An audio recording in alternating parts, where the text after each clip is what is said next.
all about vibration. Right. Right. Well, many of the mystery schools involve and include tone along with color. And, you know, for example, the Rosicrucian, the Kabbalah, and there are several mystery schools that use these systems. You know, the 7 chakras, the 7 tones of the scale, the colors that go with the planetary influences, and so forth. And some of them are inspired by ancient ideas. Yeah, I studied it, and I was very involved in it for some time. I'm not so involved in it. I mean, I think it's a higher form of healing than, you know, just pumping somebody up with drugs. I think it's another active up. You know, I don't think it's. Well, drugs don't heal. Huh? Drugs don't heal. Cure. They manage a symptom. Right. Which isn't the same thing. Well, you know, I found it when I was doing that work. I found that very rarely do these healings be permanent. So that made me kind of question the validity of it. There was certainly relief for a while, but rarely were these things permanent. So I disengaged from it because I just saw it as another dependency, shall we say. You become dependent on a doctor, you become dependent on your practitioner, you know, your chiropractic, your sound person, your herbalist, your this or that. And I realized that you hadn't really hit on anything magnificent. It's the same as when you think you might be healed, or a placebo effect.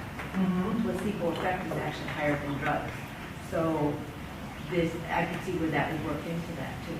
Yes, certainly. Certainly. And sometimes, you know, in a few cases when I was working with somebody and it wound up being a permanent, in my follow-up, something had happened in their belief system at that moment that I was with them. And that's what healed them. Yeah. I teach the harmonics a tiny bit, but I always use a guitar because they can see dividing it in half, dividing it in fingers, and so that works really well. And then they can see it and hear it. It's easy to teach on the piano too, right? Yeah, or you can do it like this. Yeah. Or you can do it like this. Grand piano's better, but like you put your pedal down. Right. Yeah. You know, if you sing that note, la. There are the overtones. The Hammond organ is perfect for that. Is it? Yes, an old Hammond organ, because if you push the note down, that's an organ I play work on. You push the note down a little bit, you hear the first portion. Right. You push a little more, then you hear the octave. Yeah. You hear the fifth. Because they're electronically placed in there. Yes. Yes. True. You can hear them. The guitars are great. You got frets. A little easier to find those notes. Yeah. Yes. Yeah, George Crumb has used this whole idea in mechanical form. I've done many pieces where you know, put down like a violin, you hold the harmonic down. Yes. And it creates an incredible sound space and stare, and it's very effective.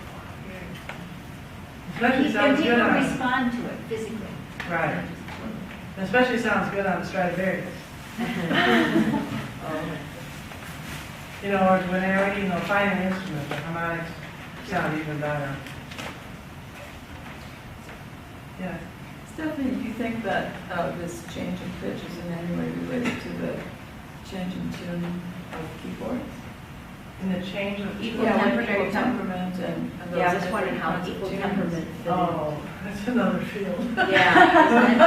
Okay, so when they do that, I mean, if they're playing with violins, does everything have to?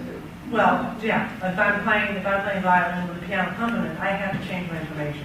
Okay, right. Certainly, because in violin, the G sharp and A flat are different. But I don't know if it went higher or lower. I mean, I don't know exactly how they did that with all those tunings, like Justinian thing and equal temperament and we were correct. I don't know. Yeah. Lucy is the last name, L-U-C-I. Or L-U-C-I. Because if you And hear, he had a solar tempered scale, which I thought was the best. I thought it was the cleanest inclination I've ever heard in my life. And it was based on the solar. And I'm trying to remember his first name. It's Lucy, he's English from England, and he was working lots of different tunings. And he felt that this was better than the well-tempered. Because if the current tuning, which some piano tuner gave a presentation about, is about in the early 20s in this country, that was probably before 40, I see. Well, we heard some things that were not tuned the same way, and I can't tell you if it's the ends that were bent in the middle, but the colors were not the same. Not. I mean, you can actually hear the difference in, I forget, I'll just pick a chord, like a dominant seventh as opposed to the time, or a sharp third. Color is the only way to describe it. It is not the same. And you But can we hear tune it out the they same. have electronic instruments now that can play things in the equal tempered tuning, and then when you hear the pieces from that time, you realize that, oh, that's why he did the 12 keys, because they sound so differently. They have more personality. Yeah, really, E flat major is a different personality than F major. Yes, And certain chords stick out in a piece that's say Yeah. piece this way and not that way. So, I mean, even with Chopin, don't you wonder sometimes with or those chromatic chords, they probably were totally different. Thank you very much. To the player and the listener.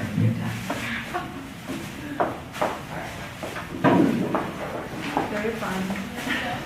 I could not hear your overtones, but I closed my eyes and oh, they're happening now. I can feel it. There's something. It's just you're more visual. I hear things better if I shut my eyes. Yeah. Yes, you're just a visual person. Okay. Yeah. It's hard to turn off what we see when we're trying to listen to something. Yeah. Thanks, Stephanie. You're welcome. Thank you, this is wonderful. Very fun. I'm glad you enjoyed it.